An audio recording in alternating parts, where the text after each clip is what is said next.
হয়তো আল্লাহ তাআলা এই ভিডিওটা তোমার কাছে পৌঁছে দিয়েছেন যাতে তোমার জীবনটা উন্নত হয়। যদি তুমি 3 দিনের মধ্যে ফলাফল চাও তাহলে এইভাবে ইস্তেগফার করো।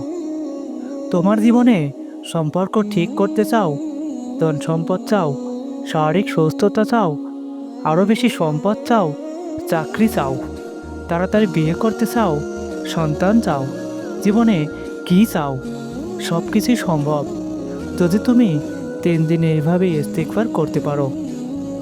আজকের এই ভিডিওতে আমরা তোমাদের ইস্তেগফারের একটা গোপন রহস্য বলবো। এমন একটা রহস্য যা আশা করি আল্লাহর ইচ্ছায় তোমরা আগে কখনো শোনোনি। জীবনে তুমি যা চাও সব পর একটাই উপায়, আর তাহলে ইস্তেগফার। এই ভিডিওটা এত বেশি গুরুত্বপূর্ণ যে যদি আমার হাতে ক্ষমতা থাকতো তাহলে তোমাদের জোর করে শোনাতাম। তোমরা জীবনভর ভালো আমল করেছো কিন্তু কোনো আমল থেকে ফল পাচ্ছ না। এই ভিডিওতে আমরা তোমাদের 5টা গোপন সময় বলবো যখন ইস্তেগফার করতে হবে। যদি তুমি এই 5টা গোপন সময়ে ইস্তেগফার করতে পারো তাহলে মাত্র 3 দিনের মধ্যেই তোমার চোখের সামনে তোমার কাঙ্ক্ষিত ফলাফল দেখতে পাবে ইনশাআল্লাহ। প্রথম নম্বর সময়, ফজরের 1 ঘন্টা আগে ইস্তেগফার করতে হবে। তোমাকে ফজরের 1 ঘন্টা আগে উঠতে হবে এবং 1 ঘন্টা ধরে ইস্তেগফার করতে হবে।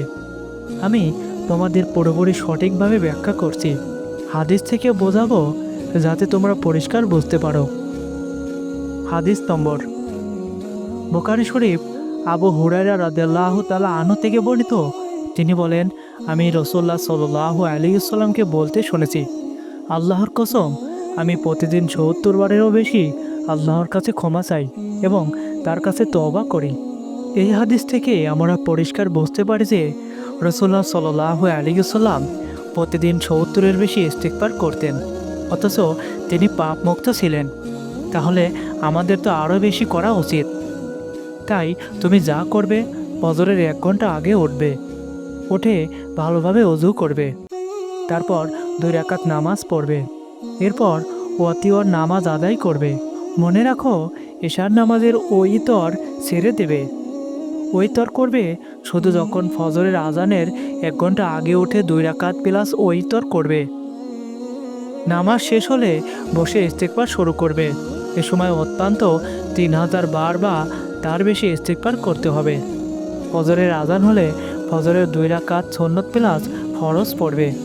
তারপর সূর্যোদয় পর্যন্ত প্রায় 1 ঘন্টা বা তারও বেশি আরও 3000 বার ইস্তেগফার করবে। মোট 6000-এর মতো সূর্যোদয়ের আগে। এ সময় অন্য কোনো কাজ করা যাবে না, শুধু ইস্তেগফার আর নামাজ।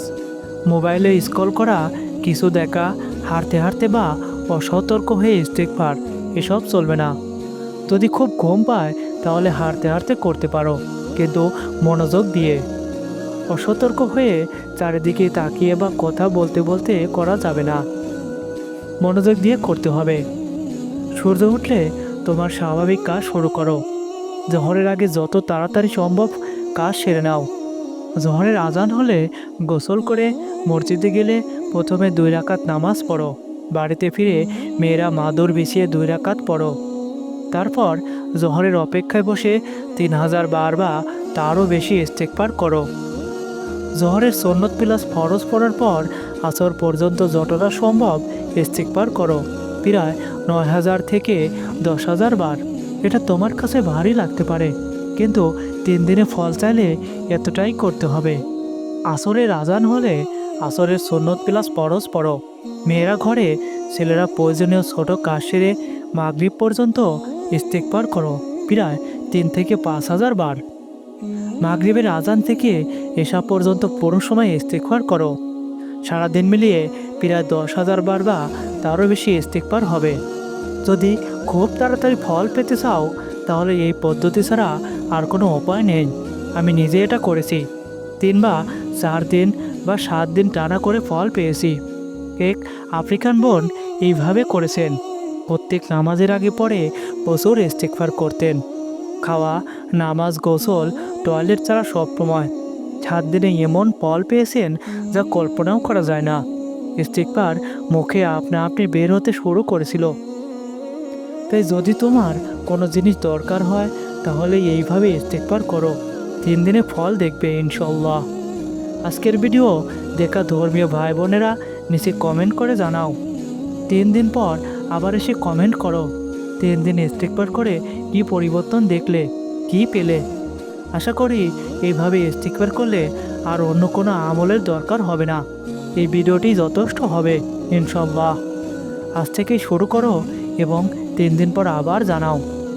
শেষে দোয়া করি আল্লাহ তাআলা আমাদের সবাইকে এই আমল সঠিকভাবে করার তৌফিক দান করুন, আমিন।